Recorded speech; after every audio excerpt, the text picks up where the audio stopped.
Howdy friends, thanks for 200 subs. I'm glad you liked my game. I was going to do a face reveal, but my lips are a bit chapped at the moment and I think that's really embarrassing. So instead, here's what I've done since the last devlog. Since this is supposed to be a smaller video, I'm not going to put subtitles on, but I know I'm hard to understand. So give the auto-generated captions a go if you want.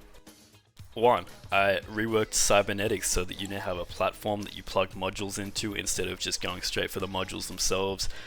This kind of bridges the gap between early and late game player upgrades and allows the player to avoid dying in surgery if they have the money. I also changed the way that first person arms are updated according to the cybernetics. 2. I deliberated on permadeath and player progress, came up with this.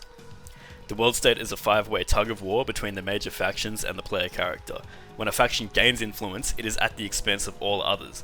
And when a faction loses influence, it gets redistributed among the other factions. You know, a true power struggle. The state of the world in any given moment will determine the quests and actions available to the player. Notice that the player themselves is also represented in the tug of war, meaning you're free to side with an existing faction or work for yourself, you know, building your own influence in the world.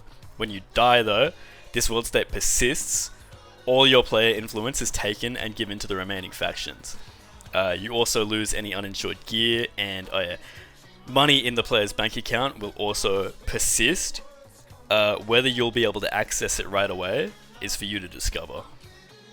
With the new world state system planned out, I started implementing a way to dynamically change the map depending on the world state. So I think I managed to make a pretty robust and modular system here, and it allows for changes to be as huge as entire buildings changing, or as small as having a different item pickups in different places.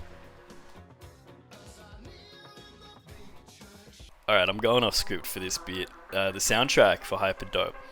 I don't want to disappoint anyone, but the songs I use in the devlog, most of them anyway, they're not songs from the soundtrack. They're just songs that I like and I listen to while working on the project.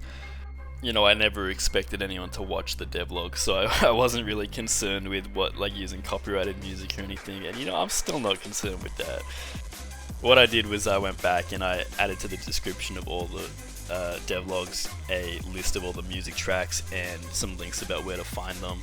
So you can look there if you like a song, or honestly just leave a comment and at me, because I'm addicted to seeing the bell notification, and I would love to get any comment, even if it's just asking me what a song was. Trying out this less scripted and shorter video format, because the last 3 devlogs honestly exhausted the fuck out of me. Like, I went from making 0 videos ever to 3 videos in 1 week, and it ruined me. So I'm trying to take it easy and just do some more stuff like this now.